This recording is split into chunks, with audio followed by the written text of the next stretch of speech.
চলচ্চিত্রের পাশাপাশি আমি আসলে এই স্কিন কেয়ার কসমেটিক্স এর সাথে প্রায় 1.5 বছর ধরে আমি কাজ করে যাচ্ছি এবং এখানেও এসেছিলাম কয়েকবার। তো আমি একদম সরেজমিনে যেগুলো দেখেছি আমার অভিজ্ঞতা থেকে আহ, খুব খারাপ লাগে আসলে। আমরা আসলে আমার কাছে যেটা মনে হয় যে জরিমানার উপর আসলে মানে জরিমানা হচ্ছে সবচেয়ে ইম্পর্টেন্ট। আমরা আমরা বাংলাদেশ জাতি হিসাবে জরিমানা করলে আমরা সোজা হয়ে যাবো। তো ভোক্তা অধিদপ্তর অনারেবল ডিজি এবং অনেকদিন ধরে ওনারা কিন্তু এই জরিমানা কাজটা করছে, মানুষ সচেতন হচ্ছে, আবার ওনারা চলে আসছে আবার একই কাজ করছে। আমি যদি আমার কথা বলি যে বাংলাদেশে আমার ড্রাইভারকে বলি এই কোনায় পার্ক করার কোনো সমস্যা নেই, এরকম করি আমি নিজে।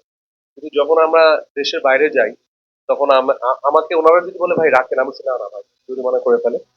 সো তার মানে আমরা জরিমানায় আমরা অনেক বেশি মানে ইউজফুল আমার মনে হয় এই জিনিসটা।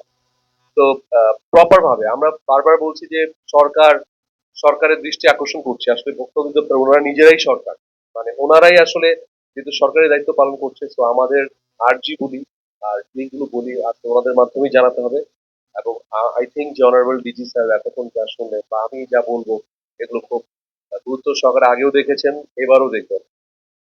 আমরা যখনই একটা টি শার্ট বিদেশে পাঠাই ওটা খুব, না না না এটা বাংলাদেশে পাঠাতে দেওয়া যাবে না, এটা আমেরিকায় যাবে, এটা ইউরোপে যাবে, তখন কিন্তু প্রোডাক্ট অনেক সুন্দর হয়। কিন্তু আমাদের মানুষরা আমরা ইউজ করতে পারছি না, ওটা আমাদের কাছে খারাপ লাগে। আরে আমাদের দেশে গার্মেন্টস শিল্পের টি শার্ট তৈরি হচ্ছে, আমরা কেন ইউজ করতে পারবো না?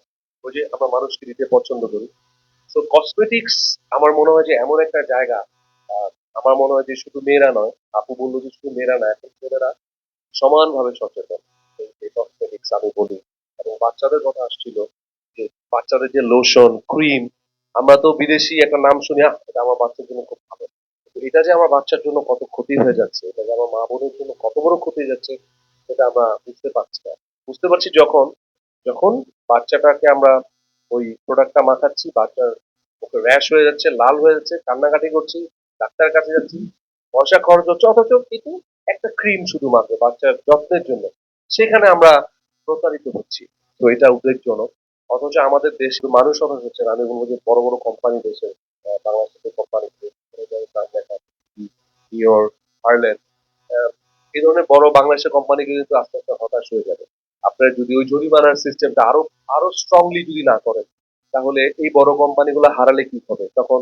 ওই অসাধু ব্যবসায়ীরা লাগেজে করে মাল নিয়ে আসবে, আমার বাচ্চাটা স্কিনে ডিজিজে মরে যাবে, আমার বোনটা, আমার মাটা, তারা এইসব ক্ষতির সম্মুখীন হবে। সো বেশি বেশি এগুলো দিকে একটু যদি নজর দেন, তাহলে সরকার রাজস্ব আয় হবে, ভোক্তার মানও নিয়ন্ত্রণ হবে, সবকিছুই হবে।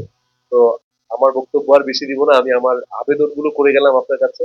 আশা করছি আপনার বক্তব্যে আপনি এগুলো আরো অনেক ক্লিয়ার